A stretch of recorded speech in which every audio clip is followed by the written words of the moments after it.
This is a crazy little thing called Lovdev. It's a stand-up comedian named Lovdev who basically goes on Reddit and rants about random stuff. Today's episode 174.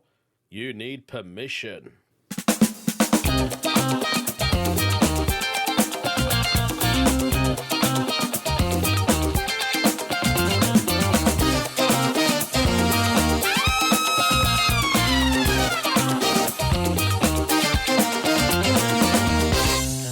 Usually start a podcast with a rant, but I am going to do it today. The rant that I want to tell you guys about.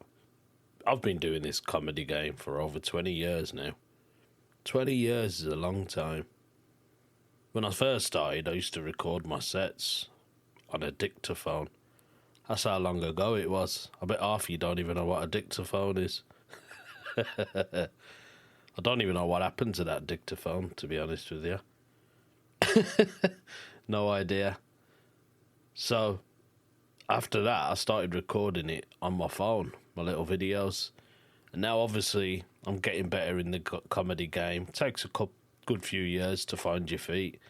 I'm still finding my feet now. I'm not going to be honest. But, yeah, so you guys know I've saved up a lot of money. Eventually got a decent camera for today's era, technology, that kind of thing. And I always try and film my gigs. If there's for any other reason I can't, it could be can't put my camera anywhere, just like my show that I did, Half Soaked, which I will tell you guys about. So I did a gig the other night in Bradistan, also known as Bradford, up near Yorkshire. Well, I think it's in Yorkshire. It is Yorkshire. North of Yorkshire in the UK. And I got to this venue, and it was a lovely venue. Massive little theatre called Loaded Laughs. That was comedy night in Bradford 2025. I believe it looks like a new purpose-built art type of venue, so they have loads of different events there. I went there to do comedy. I was supposed to be closing. I got there just after the opening act, who was Howard Walker, a lovely lad. Asked him where can I go to film my set, or just want to watch from the back. I went upstairs, got to the back of the stage area where the sound technician is, and there was loads of room there, and I said, do you mind if I could just set my camera up here, mate? And he said, yeah, go ahead. Because it was quite dark in there and the second section already started, I went to the back where the fire exit was, and I thought, let me just set my camera up here. And then this bloke comes over and he goes, what you doing, mate? I said, I'm just setting my camera up. I'm going to film myself. And he went, oh, you're not allowed to. You need permission. And I was like, eh? He said, you need permission. You're not allowed to film. And I was like, but I'm filming myself. And he went, no, you're not allowed to film the audience. I go, I'm not filming the audience. I'm filming me on stage. It's going to be zoomed in. There is going to be no audience members, and once I edit it, there'll be no audience members. No one will be identified. Oh, no, we still need permission. We have to tell the audience that you're filming. And I'm thinking, mate, are you serious? I thought he was, just joking around, but he was being dead serious. And that's the first time I have ever heard that in my life. And I was annoyed, I'm not going to lie.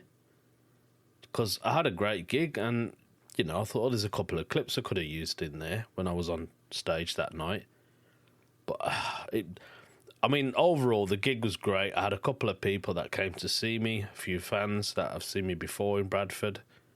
And, it was just, there's no need for it, man. I just feel like some people have too much power. Like, he was probably head of managing the whole thing because he was one of the staff members.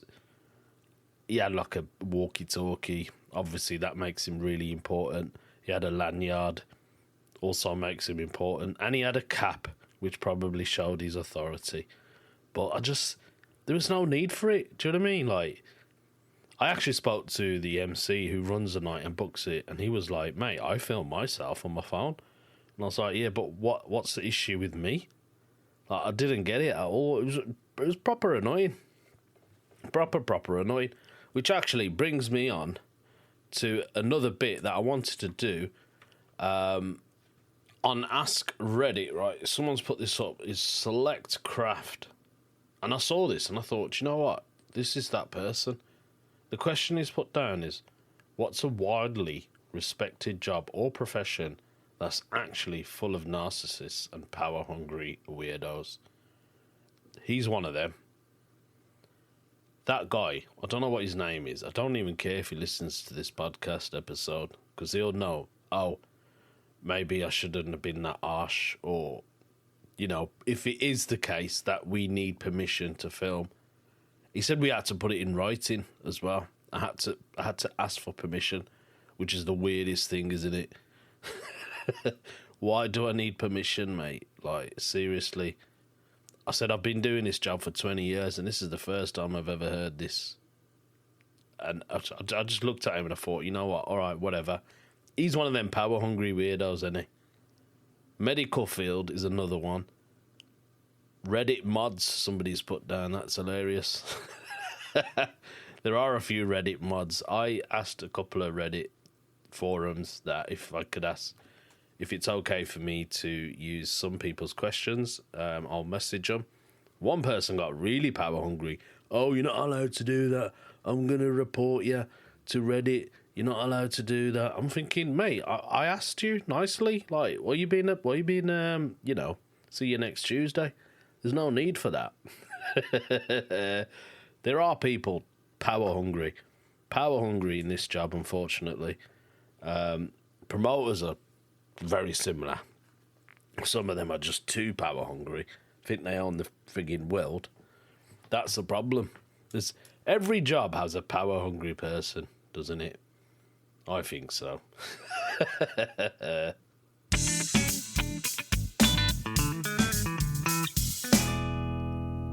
Oh, my house is in a real mess as well at the moment. As you know, I'm an Asian. I don't know if I told you guys, but we're getting an extension done. Getting a loft room, right? And we thought there's not going to be any, what's the word? Disturbance, you know. Because they said to us, oh no, it's easy if you get a loft room done, because there won't be no mess in the house. Do you know what I mean? The only mess is going to be when they put the new stairs in to go up into the loft room. And we thought, okay, that's fair enough. And then we were told that we need to lower our ceiling in the bedroom. So my house is currently like a bombshell at the moment. There's dust everywhere. There's like clay. There's cement. God, there's just wood. There's sawdust. There's everything. You can't go upstairs at all. So all the rooms we're not allowed in. So currently, me and my kids and my missus, we're all sleeping in the living room. And the only day I can record this podcast is on a Sunday. And today's Father's Day in the UK. So my family is currently sleeping. I like to record this like silently, you know what I mean? So yeah, it's a proper bombshell. And I just want to let you guys know, if I don't record an episode, if you don't see an episode up for a week or two, that is the reason. There is no way I am able to record a podcast. But hopefully you guys will get one regularly, because I do want to keep this going. I don't care how many people listen to it. There's not a lot. I mean, God knows where I am on the charts now. I've probably moved way down the scale. I've probably gone over 100. Probably not even in the top 100. Who knows? Well, you can change that. Just leave a review, as always. Share it with your friends if you think it's good enough. But, yeah, so my house is a proper bombshell. Before we do confessions, this was what I was going to do next. I've got a confession for all of you. I don't know how this podcast sounds. My headphones have disappeared. I'm guessing my son's took them, because he started crying. He's got these wireless headphones, and he went to school the other day, and he was proper whinging, like he proper whinges. Yeah, And he's like, "Oh, where's my headphones? I need my headphones." And he wouldn't leave the house. I was like, "Look, we'll look for them. I don't know where they are. We will look for them. We'll find them." So I don't know where my proper headphones are. I'm using these cheap ones that I bought from AliExpress. They're absolutely awful. I sound like a robot, although I probably sound fine right now as it's recording. But listening back to it, I can hear myself, and I sound like I've been thrown into a well or a cave. That's what it sounds like. It's not even plugged in. You know the jack that's plugged into my recorder thing? It's not even plugged in all the way. Because I plug it in all the way, it doesn't pick up the sound. I can't hear a thing. So, you know when you have to pull the millimeter jack, the 3.5 millimeter jack out of the socket, it's literally hanging out halfway. And don't buy anything from AliExpress, basically. Absolutely rubbish. So here is today's confession. Confessions the church, red is the priest. A click to cleanse or fuel the beast. There we have it. This one has been posted by... Oh, that's interesting. This is interesting, but we're not doing this as interesting. But yes, this one has been posted by... I'm going to have to change the name. It's a bit R-rated, but I'll let you guys figure out the name. It's Sexy Butch Blut. Sexy Butch Blut. You work it out. I'll give you a couple of seconds. Yep, you've got it. That's it. Right. So, we'll just call her Sexy. Sexy has said, "Sometimes I reply arguments in my head and win fake debates I'll never actually have." So she's just arguing with herself. Are you diagnosed with schizophrenia? That's what I would like to know. I do talk to myself sometimes, but I won't have an argument with myself. Can you imagine having an argument with yourself and not winning? How does that even work? I mean, we probably do it without thinking about it, so we'll question something. Shall I do it? No. We'll think about the consequences, maybe. But I wouldn't have a full-on argument. I wonder why Butch Blut is doing that. They're basically saying, I'll be showering, walking, trying to sleep, and then suddenly I'm in a full-blown imaginary argument with someone I haven't spoken to in months. So they're actually having arguments with somebody they know, but they're not there. And somehow they're saying, I always say the perfect thing this time. The comeback is flawless. The tone is calm and powerful. They have no choice but to admit I was right all along. You are one of those people who likes to win the argument. This is what it sounds like. Butch Butt is saying, in real life, I either froze, said something awkward, or just stayed quiet and overthought it for the next 3 weeks. So basically they are a quiet person and they don't like to argue, but when they get home, they replay the same conversation and try and win it. It's dumb, I know, but these fake arguments give me closure that I'll never get in real life. Well, if that's the way you cope with arguments that you've had with people and you win it in your head, just carry on doing it. It's not harming you, I think, unless you're on medication. If you start taking medication because of this, then, yeah, there might be a problem.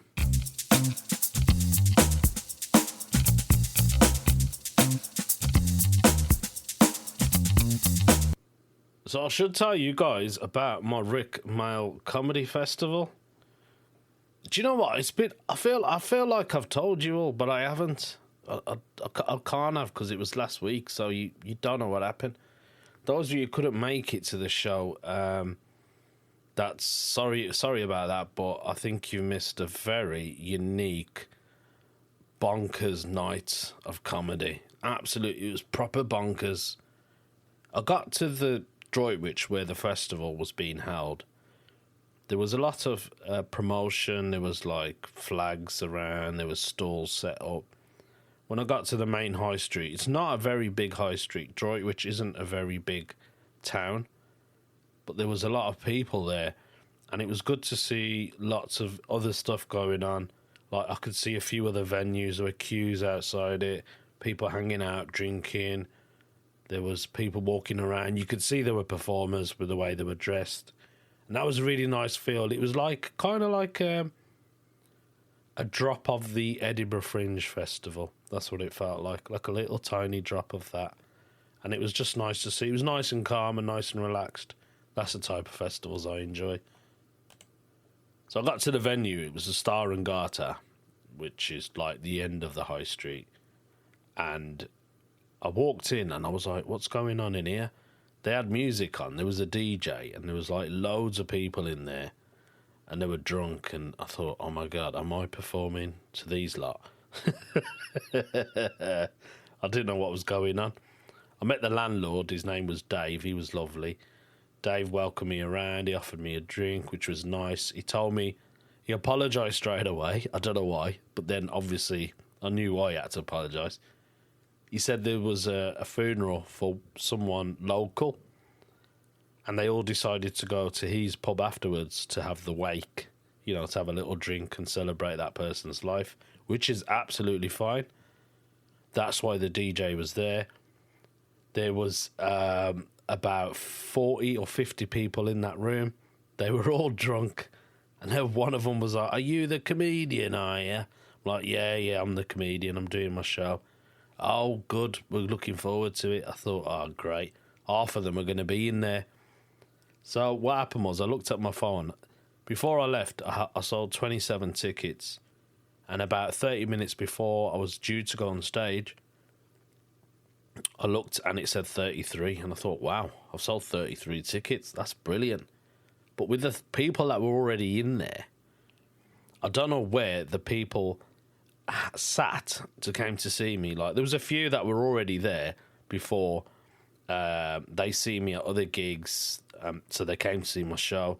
And I think probably a couple of other people have never seen me before, so they just took a stint. They must have thought, why has he booked this venue? It was proper mad, honestly. There was like there was people like sit round by the bar. There was people at the back. It was a weird shaped room. It was like a T-shaped room. That's how I can describe it. I couldn't even put my camera up. I wanted to record it. Couldn't do it. There's nowhere to put it. So 33 people came to see me. Then I had walk-ins. It was absolutely jam-packed in that pub. That pub must have made a killing. I think he made a killing, honestly. There was a bloke. It was sat right opposite me. He was literally arm's length. That's how close he was. And he was joining in. And he knew some of my punchlines. Like, either it was just parallel thinking or he's seen me before. And he actually became a part of the show. And I told people that I'm a carer. And he was laughing along. And I was like, I shouldn't really bring my work. I shouldn't really bring my work to gigs. So they laughed along because of this bloke, because he was joining in. And he went, yeah, they call me Zippy. And I went, we only call you Zippy when you're in the straitjacket. It was actually a really funny moment. And I wish I recorded it now. But if you were there and you listened to this podcast, I hope you did enjoy my show. Overall, it was a great show. I had a lot of fun. I did a full hour. People were asking for more. I mean, I could have, but I thought, you know what, I don't want to take up the rest of the night, because the DJ was there. He let me use his equipment. His name was Sean. He was sound. And there were a few volunteers as well from the festival that came to watch me, and they were all lovely. Overall, it was a great atmosphere. Everybody enjoyed themselves. I had fun. I know what works. I know what stuff needs tweaking. But that's the whole reason of doing the Rik Mayall Comedy Festival. And it was a real pleasure to do that festival. So yeah, that was friggin' fantastic. So now I'm gonna do a quick. Oh, that's interesting. In March in 25, right, there was a 57-year-old man. Happy birthday. His name was Carlos Pinto. He was rescued at sea by the Belize Coast Guard after being found adrift on a homemade raft. Pinto is a security guard by profession. He was working on this remote island off the coast of Belize. Now, according to reports, he got frustrated with his situation on the island. He had no means of contacting his employer or arranging any transportation back to the mainland.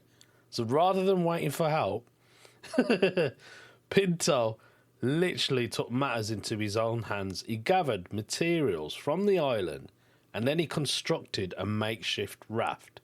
He put food there, water, his belongings, and he set himself out into sea to try and get back to the city.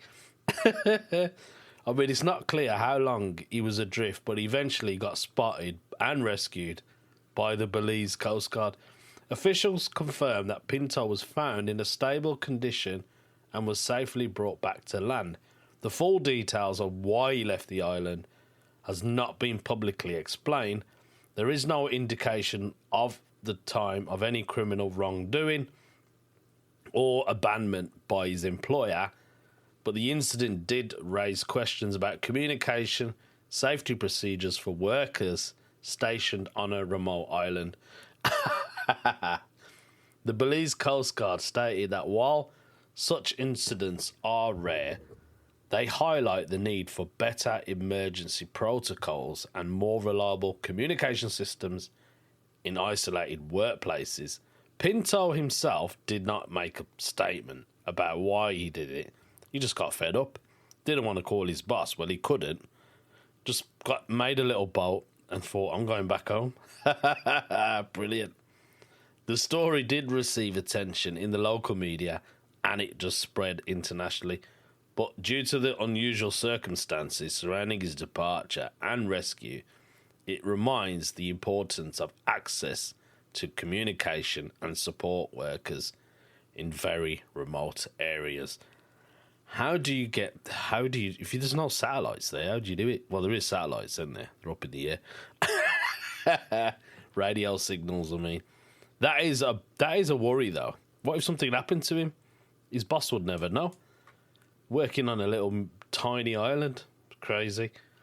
Talking about crazy, shall we just end this podcast? Because I don't know how it sounds, like I said, guys. And you're lucky to get this. Honestly, you're very lucky.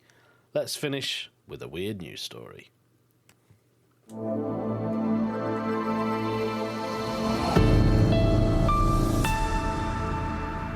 Here is today's weird news story. A pet zebra captured after 1 week on the run has been airlifted to safety in a dramatic helicopter rescue. Where is this zebra? Maybe in the US. We'll have to see. A runaway pet zebra. Who has a pet zebra? Is safely back home after a week on the loose. The animal, named Ed, became an overnight celebrity after he escaped from his new owner in Tennessee in May 31. He was spotted running through a residential neighborhood and on an interstate after more than a week. The search finally came to an end on Sunday when the zebra was captured by an aviation crew. Rutherford County's sheriff is happy to report Tango 82 aviation crew was located at Zebra Ed and returned him back to his owner on Sunday. Did they had to scan him like a barcode to make sure it was him? There is video footage of the zebra being hoisted up into the air in a net after it was found in a pasture near the Buchanan Estate subdivision. His legs were dangling from the net as he spun around in the sky. There is a video of him and he just looks like he's having a whirl of a time. Deputies were on a standby for safety of the residents who lived nearby. Ed was airlifted and flown back by a helicopter, waiting for an animal trailer. The sheriff's office worked with the Tennessee's Highway Patrol Wildlife Research agency to make sure he got home safely. The animal arrived in Christina the next day, and his owner has not been named who actually reported him missing. Why did you not name them? The runaway zebra was spotted the following day. It was causing a right havoc on the Interstate 24. In response to the animal running through traffic on both sides of the highway, deputies closed the interstate over the weekend before reopening it when the animal disappeared into the woods.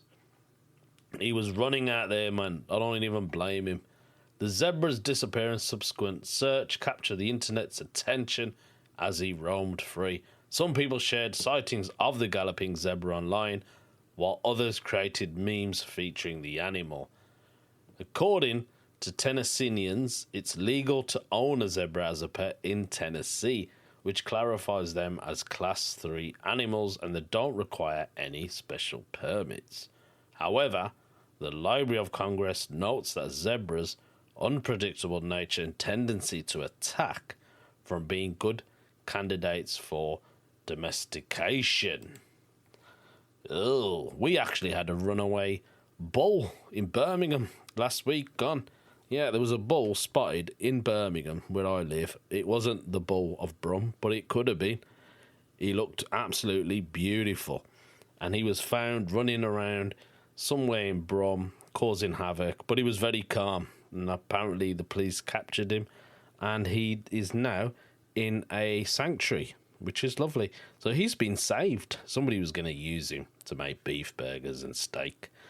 There we have it. There is today's podcast. Hope you enjoyed it. I'll speak to you guys, hopefully, fingers crossed, next week. Ta-da.